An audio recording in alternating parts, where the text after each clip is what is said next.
আমাদের নিয়ে রাজনীতি করে, বাংলাদেশে হিন্দু নিয়ে রাজনীতি করে।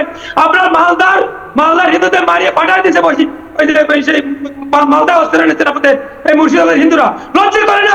গলায় ধরে নিয়ে হ্যাঁ, মালদার হিন্দুদের যে কট্টরপন্থীরা অ্যাটাক করেছে তারা ইসলামী সন্ত্রাসবাদী।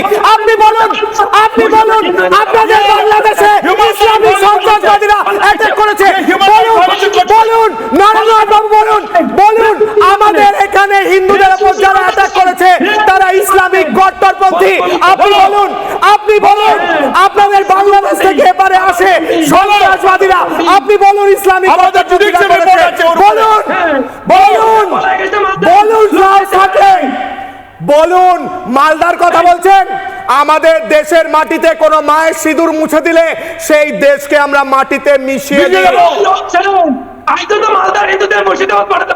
মুর্শিদাবাদ, মালদা, সেখানে আপনাদের বাংলাদেশের সন্ত্রাসীরা বসে আছে। এই 3 জন মেয়েকে তুলে নিয়ে যাওয়ায় কজন অ্যারেস্ট হয়েছে? 20টা হিন্দুর বাড়ি জ্বালিয়ে দেওয়ায় কজন অ্যারেস্ট হয়েছে? মালদা মুর্শিদাবাদের 200 জন অ্যারেস্ট হয়েছে। 200 জন। আপনাদের কজন অ্যারেস্ট হয়েছে? আপনি সংখ্যা দিন, আপনি সংখ্যা বলুন। বাবু সংখ্যা বলুন। ये तो ह्यूमन राइट वायलेटर, ये अगेंस्ट केस होगी।